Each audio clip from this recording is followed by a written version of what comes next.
जीवन के हर पल का आनंद उठा लो। आज ही से मन की एक नई शांति पालो। समय आ गया बदलने का, समय आ गया कुछ करने का। अब उठा लो आनंद प्रतिदिन के जीवन का। मैं अपने जीवन को बर्बाद करके जीना नहीं चाहती हूँ, कभी ये जाने बिना कि अपने रिश्ते नातों या अन्य लोगों के साथ कैसे व्यवहार करना है, अपने अंदर सच्ची शांति पाए बिना, डरी हुई, हर परिस्थितियों में दबी हुई, दूसरों के सदा अधीन मैं ऐसा जीवन जीना नहीं चाहती। मैं आत्मतरस और भय के साथ जीने से इनकार करती हूँ। चाहे मेरी जान भी निकल जाए, मैं उसे पाकर ही रहूंगी जिसे मुझे देने के लिए यीशु मरा।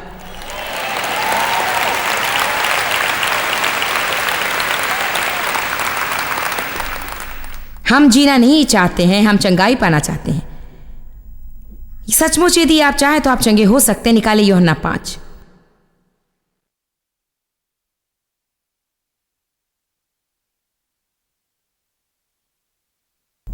आज मैं आपको जो कुछ बताने जा रही हूं उसके लिए आपको मनोवैज्ञानिक के पास जाकर बहुत से पैसे खर्च करना पड़ेगा। क्या आप सचमुच स्वस्थ होना चाहते हैं या आप यूं ही उस पर चर्चा करना चाहते हैं? या शायद आप ध्यान और दया पाने के लिए अपने दर्द का प्रयोग करें। तो यद्यपि एक और आप कहते हैं मैं स्वस्थ होना चाहती हूं, दूसरी ओर वास्तव में आप उसे त्यागना नहीं चाहते क्योंकि उसके बाद आप उसका प्रयोग नहीं कर पाएंगे। मैं कहती हूं आज ये मंद हृदय वालों के लिए नहीं है। कभी कभी हम एक और हट जाने के लिए उन बातों को कारण बना देते जो पहले कभी हमारे साथ हुई थी। भला हम ऐसी हो क्योंकि, लेकिन क्या आप सचमुच स्वस्थ होना चाहते हैं? यूहन्ना 5 में हम एक मनुष्य को देखते जो 38 साल से बीमार पड़ा था और जो जलकुंड के ओसारे में था और प्रतीक्षा में था कि देवदूत आकर पानी को हिलाए ताकि उसमें उतरकर वो चंगा हो जाए। 38 वर्ष। आप कितने साल के हैं? बच्चे यीशु ने उसे पड़े हुए देखा तो उसे मालूम हुआ कि वो बहुत समय से रोगी है। अतः यीशु ने उससे कहा कि क्या तुम स्वस्थ होना चाहते हो? और एम्प्लीफाइड बाइबल में इस प्रकार से कहा गया, क्या सचमुच तुम्हें स्वस्थ होने की इच्छा है? मेरे ख्याल से हम सभी को इस पर गौर करना चाहिए। क्या सचमुच मैं स्वस्थ होना चाहती हूँ या फिर जो कुछ मुझ पर हुआ है उसकी शिकायत करते रहना चाहती हूँ? क्या मैं सचमुच स्वस्थ होना चाहती हूँ या फिर संतुलन से बाहर ही रहने का बहाना बनाना चाहती हूं? यीशु ये जानते हुए कि उसका क्या हाल है और कितने समय से वो उस हाल में है, और ये भी जानते हुए कि वो मनुष्य कह सकते हैं कि चंगाई पाने के लिए अपने जीवन भर इस कुंड में बैठा हुआ है, यीशु ने उससे पूछा, क्या सचमुच तुम स्वस्थ होना चाहते हो? और जिन कारणों से प्रभु मुझे आपके शहर ले आया उसका एक कारण है कि मैं आपसे पूछूं कि आप सचमुच स्वस्थ होना चाहते हैं? क्या सचमुच आप परिपूर्ण जीवन पाना चाहते हैं? या फिर इसलिए कि इस वक्त टेलीविजन के दर्शकों से कहूं, क्या आप सचमुच अपने जीवन को सुव्यवस्थित करना चाहते हैं? प्रभु किसी से पक्षपात नहीं करता। एक मनुष्य के लिए वो जो करता है वही हर एक के लिए करेगा, यदि वे जय पाने के लिए उस योजना के अनुसार करे जो बाइबल में कहा गया है।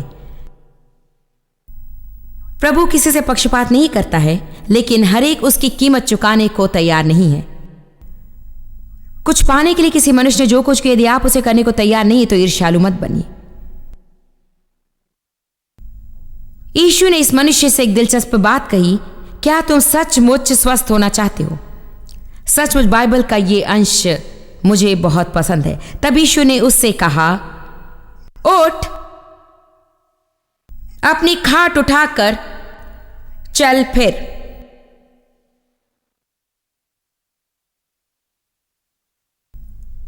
ये उसका आत्मिक जवाब तथा 38 वर्षों से बीमार पड़े किसी के लिए उसकी अभिषिक्त सेवकाई थी। उठकर अपने आप को व्यवस्थित कर। इन्हें हमें भी सुनने की आवश्यकता है। यदि आप उस स्थिति में नहीं रहना चाहते जहां आप तो उठकर चलने लगिए।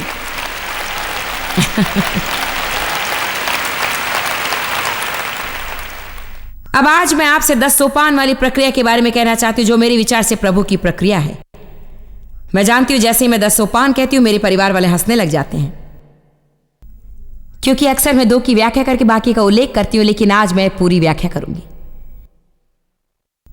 ये प्रभु की प्रक्रिया है। पहला सोपान है निर्णय, स्वस्थ होने का निर्णय। सबसे पहले आपको यही करना है। मेरे निर्णय कहने का तात्पर्य केवल निर्णय करना ही नहीं है, अर्थात एक उत्तम निर्णय लीजिए बड़े सोच समझ के साथ, ये जानते हुए कि उसे कर दिखाना आसान नहीं, और ये कि वो रातों रात नहीं होगा। निर्णय स्वस्थ होने के इस अंश को समझ लीजिए। चंगाई का एक भाग दर्दनाक होता है। देखिए यहां पर मेरे हाथ में कुछ है जो वास्तव में दिन पर दिन से ठीक हो रहा है, लेकिन मैंने एक तपते लोहे को छुआ। तपते लोहे को छूने पर मुझे चोट लगी और वो ऐसा था कि जैसा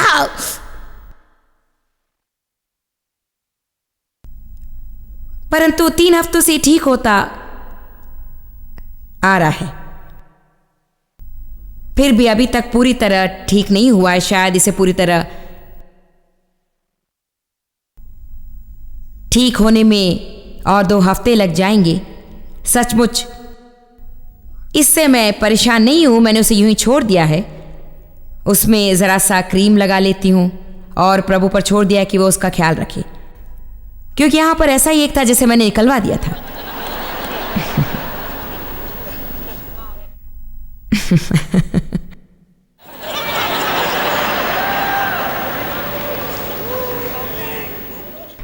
उसे करने के अनेक तरीके हैं।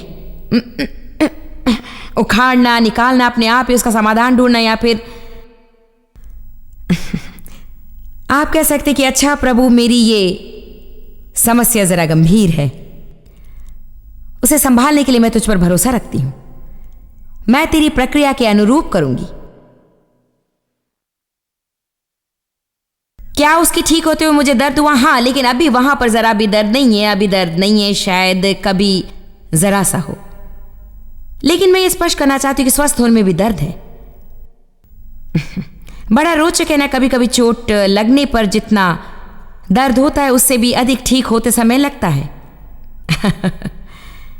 यह ऐसा है कि आपके जीवन में एक बार दुर्घटना हो सकती है, लेकिन उससे स्वस्थ होने में 10-15 वर्ष लग जाते हैं। आपको इतना समझ लेना है कि यदि आप स्वस्थ होना चाहते हैं तो आपको चंगाई की अवस्थाओं से होकर गुजरना पड़ेगा। कुछ अवस्थाएं दूसरों की अपेक्षा अधिक दर्दनाक होती हैं। सचमुच कुछ दिनों के लिए इसमें दर्द था, और एक अवस्था पर यदि भी मैं लंबी आस्तीन पहनूं मुझे चोट लगती थी और जलन होती। उसके बाद जब घाव पर खुरंड आया तो कुछ समय के लिए अच्छा लगा, लेकिन जब वो सूखने लगा तब मेरा कपड़ा उस खुरंड में जाकर फंस जाता और मुझे उसे निकाल कर फेंकने का मन करता। मेरे पति कहते अपने हाथ को उससे दूर रखो, नहीं तो वहां पर घाव का निशान पड़ जाएगा। आशा करती हूं कि आप इसे कुछ सीख रहे हैं। सोपान नंबर 2, यदि आप स्वस्थ होना चाहें तो अपने आप पर तरस करना छोड़ दीजिए। आत्म तरस की भावना मत रखिए। आप चाहे दयनीय या प्रभावशाली हो सकते हैं, लेकिन दोनों नहीं। मैं आपको ऐसी बात बताऊंगी जो शायद आप जानते नहीं। आत्म तरस मूर्ति पूजा है। गलातियों 5 में शरीर के पापों की सूची है। एक दिन प्रभु ने मुझे उसे दिखाया, तब मैंने सोचा कि भला इस सूची में आत्म तरस तो है ही नहीं। उसने कहा कि इसमें है, वो है मूर्ति पूजा।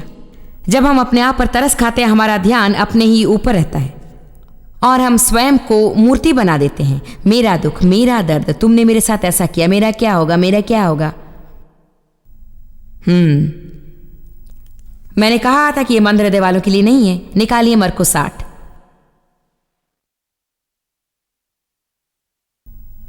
मेरे मनपसंद वचनों में से ये भी एक है। मरकुस 8:34। वैसे तो ये आपके लिए ऊपर स्क्रीन पर हम दिखा रहे हैं। मरकुस अध्याय 8 पद 34। यीशु ने शिष्यों सहित जनसमूह को अपने पास बुलाया और कहा, यदि कोई मनुष्य मेरा अनुयायी बनना चाहे तो वो अपने आप को त्याग दे, अपना क्रूस उठाए और मेरे पीछे आए। कितना बढ़िया है। यदि मुझे यीशु का अनुयायी बनना है तो सबसे पहले मुझे क्या करना है? स्वयं को अपने मन से दूर करना है। मुझे खुद को प्रभु के हाथ सौंप कर उसे अवसर देना है कि जो कुछ वो करना चाहते और जो कुछ वो मेरे द्वारा करना चाहते उसे कर सके, तथा मुझे उसके कामों में लगे रहना है। आज प्रभु आपसे कहेगा, तुम मेरे काम में लगे रहो और मैं तुम्हारे काम में। ये तो बहुत ही बढ़िया है। आप प्रभु के काम में मन लगाइए। प्रभु ने आपके लिए जो कार्य सौंपा है उसे आप पूरे मन से कीजिए और तब प्रभु आपकी देखभाल करेगा। आपको आत्मतरस छोड़ देना चाहिए। आप ही के समय पर प्रभावशाली और दयनीय नहीं हो सकते हैं। आपके भूतकाल की घटनाओं को दूसरों से मत कहिए और न ही उसे आप पर तरस खाने का एक साधन बनाइए।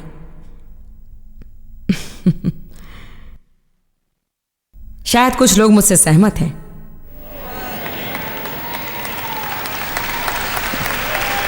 एक समय होता है उन्हें बताने का और एक समय होता है चुप रहने का, क्योंकि आप बताते रहे और बताते रहे और उसे सुन सुनकर हर कोई थक गया है।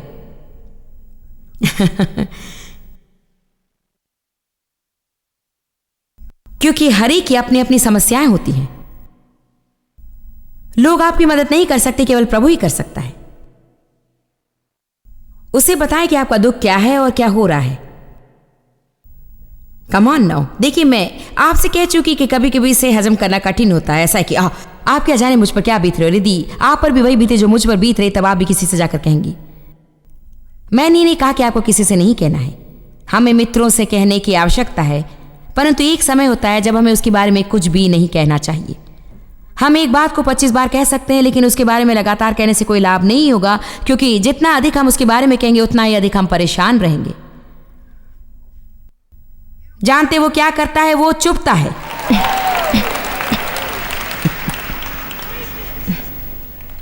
एक बार प्रभु मुझे क्षमाशीलता के बारे में सिखा रहा था और मैं ये नहीं समझ पा रही थी कि एक ही लोग हमेशा प्रेयर लाइन में हर हफ्ते आकर मुझे उन पर हाथ रखकर प्रार्थना करने को क्यों कहते कि उन्हें क्षमा करने की सामर्थ्य प्राप्त हो। मैंने सोचा पिछले हफ्ते हमने इसके लिए प्रार्थना की। मैं उसे नहीं कर सकती, मैं अभी भी संघर्ष कर रही हूं। प्रभु ने मेरे हृदय में बात डाली कि लोग उसकी योजना के अनुरूप नहीं करते, इसमें हमारा एक भाग है। बाइबल कहती है, अपने शत्रु को शाप के बदले आशीर्वाद दो। क्या आप इसका अर्थ जानते हैं? उनके बारे में अच्छी बातें कही और कभी बुरी बातें मत कीजिए। इसका अर्थ है कि आपको बीती बातों को याद नहीं करना चाहिए, क्योंकि जब भी आप बीती बातों को याद करेंगे शायद आप में चंगाई की प्रक्रिया आरंभ हो गई होगी और अब उसमें खुरंडा हो गया। तब भी आप किसी के साथ भोजन करने जाते हैं और फिर से पुरानी बातें उनसे कहने लगते हैं और ये आपको विश्वास नहीं होगा कि उन्होंने मेरे साथ क्या किया, उन्होंने ऐसा किया और वैसा किया, मुझे बड़ा दुख हुआ और मुझे जरा भी विश्वास नहीं होता, और आप तो बस तो दोबारा घाव में खून बहने लगता है।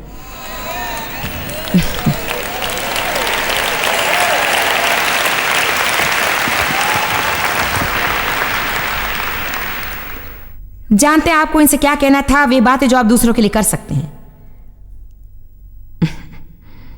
सोपान नंबर 3, ये जान लीजिए कि केवल आपको ही ठेस नहीं लगती है।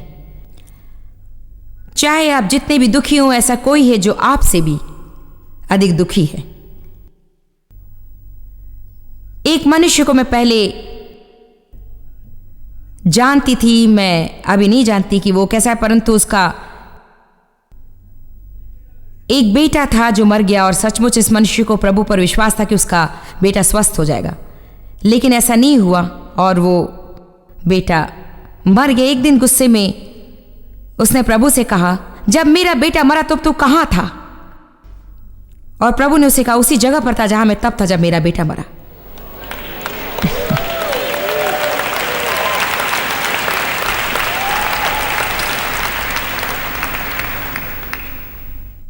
ऐसी कुछ बातें होती हैं जिन्हें हम कभी समझ नहीं पाते और कुछ बातें ऐसी जिन्हें समझना हमारे लिए जरूरी नहीं होता।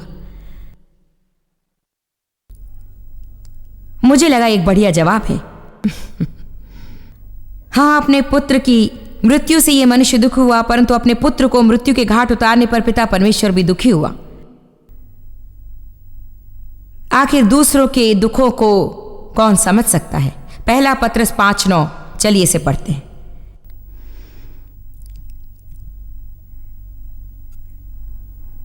मेरे ख्याल से आज किसी को ऐसा प्रकाशन मिलने वाला है जो उनके जीवन को बदल देगा प्रभावशाली ढंग से।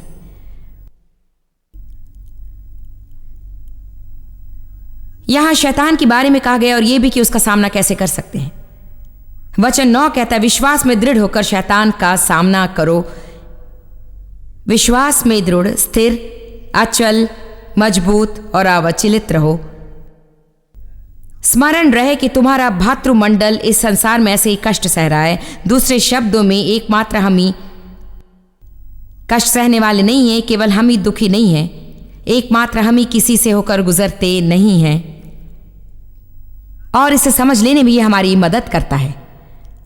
अगली बार जब आपको ठेस पहुंचे, आपको जोर से कहना होगा कि एकमात्र मैं ही दुखी नहीं, और इतना ही नहीं, मैंने खुद दूसरों को दुखी किया है। सोपान नंबर 4, अपने जीवन में पर्याप्त फसल पाने के लिए दूसरों के जीवन में बीज बोइए। किसी न किसी प्रकार की सेवा कीजिए, आपके मन से स्वयं को हटाने में मदद करता है। यहां एक बहुत ही महत्वपूर्ण बात है। यदि आप स्वस्थ होना चाहते हैं तो आपको दूसरों की मदद करनी है। दूसरों के जीवन में बीज बोए बिना आप अपने जीवन में फसल नहीं काट सकते हैं। कुछ लोग बैठे बैठे स्वस्थ होने की सोचते हैं, वे अपने छुटकारे की प्रतीक्षा करते हैं। मैं शामिल होना चाहती थी लेकिन फिलहाल शामिल नहीं हो सकती, खुद मेरे जीवन में बहुत सी चीजें हो रही हैं। यदि आप उसका समाधान नहीं करें, आप जाकर किसी दूसरे की मदद तो कर सकते हैं। आपको करना यह है कि आप अपनी चिंता प्रभु पर छोड़कर उसके कार्यों में जुट जाइए, वो आपका काम संभालेगा। प्रभु कहता है, मैं तुम्हारा बहुत ही ख्याल रखूंगा। मैंने तुमसे जो कहा है उसे तुम करो, और मैं तुम्हारी देखभाल करूंगा, और जो तुम कर सकते हो उसे तुम करो। लेकिन जो नहीं कर सकते हो उसे करने के प्रयत्न में अपना जीवन बर्बाद मत करो। आप जो कर सकते हो उसे आप करेंगे, तो जो नहीं कर सकते उसे प्रभु करेगा। हालेलुया।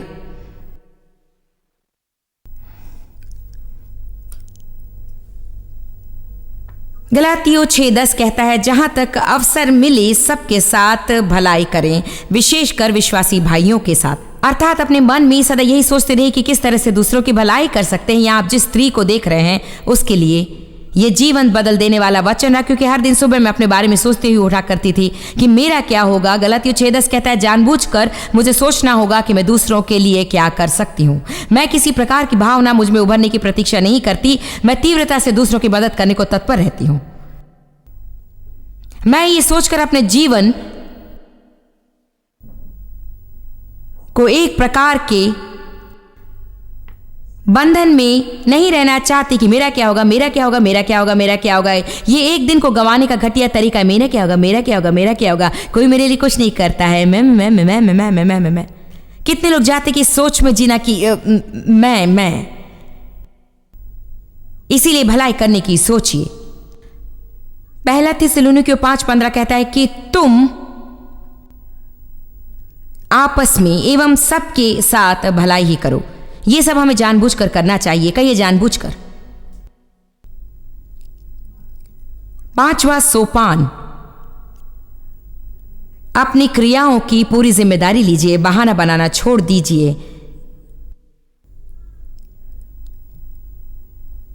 यह वास्तव में बहुत बड़ी समस्या है। मैं जानती हूं कि आज मैं परेशान हूं, परंतु दफ्तर में आज का दिन बुरा रहा। मैं जानती हूं कि मैं सही कार्य नहीं करी हूं, पर मैं थकी हुई हूं। कौन नहीं थका है?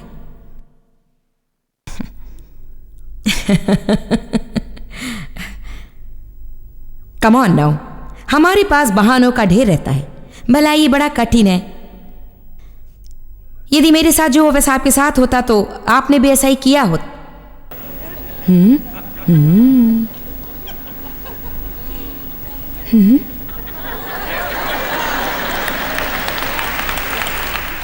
इस क्षेत्र में मैं भी फंस जाती हूं। ये मेरा बंधन है, ये मेरा प्रिय बंधन है जिससे वास्तव में मैं छुटकारा पाना नहीं चाहती, मैं उसे समेट कर हर कहीं ले जाना चाहती हूँ, ताकि यदि मुझे बहाने की आवश्यकता पड़े तो उनमें से एक निकाल कर कहूँ, ये मेरी मजबूरी है।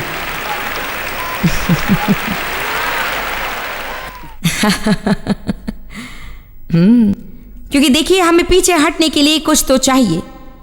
खैर, इस बात के कारण ही मैं ऐसी हूं। हमारे हर तौर तरीकों की एक वजह होती है और ऐसी बहुत सी चीजें होती हैं जो हमें उस प्रकार का बना देती हैं, लेकिन हम वैसे ही बने रहने के लिए उसे एक कारण नहीं मान सकते हैं। ये एक गंभीर विषय है जिसे हमें समझना जरूरी है। ठीक है, मुझे आज्ञाकारी बनने में समस्या थी क्योंकि मैं दबी पड़ी थी। मुझे इससे परेशानी क्योंकि इसका कारण यह है, इसकी वजह से मैं डर डर कर जीवन बिताती हूँ। ये सब कुछ सच ही है, लेकिन प्रभु कहता है तुम बिल्कुल सच कह रहे हो, लेकिन वैसे ही बने रहने के लिए इसे एक बहाना मत मानिए। यदि तुम अपने जीवन के हर क्षेत्र से मुझे निपटने दोगे तो मैं तुम्हें चंगा करूंगा। अपनी क्रियाओं के लिए खुद को जिम्मेदार ठहराइए।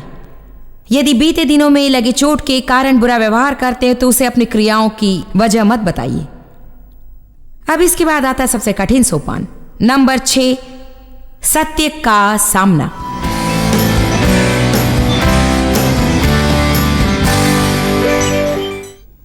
मेरा विश्वास है कि शायद कई हजार लोग इस कार्यक्रम को देख रहे हैं इस वक्त, और मैं जानती हूँ कि आप में से कई हमारी सेवकाई के साथ सहभागी हैं, अर्थात आप हमारे लिए प्रार्थना करते हैं, हमसे प्रेम करते हैं, हमारे बारे में अच्छी बातें करते हैं और आर्थिक रूप से सेवकाई की मदद करते हैं। मगर ये भी मैं मानती हूँ कि हजारों ऐसे भी लोग हैं जिन्होंने अभी तक ये कदम नहीं उठाया है। हालांकि प्रभु आपसे इस विषय में निपट रहा है, लेकिन आपने अभी तक कदम नहीं बढ़ाया। इसीलिए मेरे साथ सहभागी बनने की मैं आपसे मांग करती हूँ। हम जो कर रहे हैं बिना आपकी मदद के नहीं कर सकते और चाहते हैं कि प्रभु आप में इस दिशा में कार्य करें। और क्या आप जानते हैं कि ये सही है और बिल्कुल ठीक है यदि कोई आत्मिक रूप से आपको प्रचार करे, जिससे कि आप दूसरों को प्रचार कर सके ताकि उन्हें आर्थिक या शारीरिक सहायता अवश्य प्राप्त हो। ऐसे कई लोग हैं संसार में जो नहीं जानते जो आप जानते हैं। ऐसे हजारों लोग हैं संसार में जो कि उस अवस्था में जिसमें आप थे, और कैसे प्रभु के वचन ने आपकी मदद की। अब आप मेरी मदद करें ताकि मैं उनकी मदद कर सकूं। आपने स्क्रीन पर लिखे पते पर हमें लिख भेजे या फोन उठाकर अभी फोन करें और कहें हमें जॉयस के साथ सहभागी होने की सूचना दें। मैं उनकी सहभागी होना चाहती हूँ। नियमित रूप से कई चीजें सहभागी के नाते आप पाएंगे, जिससे कि मेरा विश्वास है आपकी प्रभु के साथ की चाल बढ़ जाएगी। तो हमें फौरन फोन करें और सहभागिता की सूचना पाएं। प्रभु आपको आशीष दे।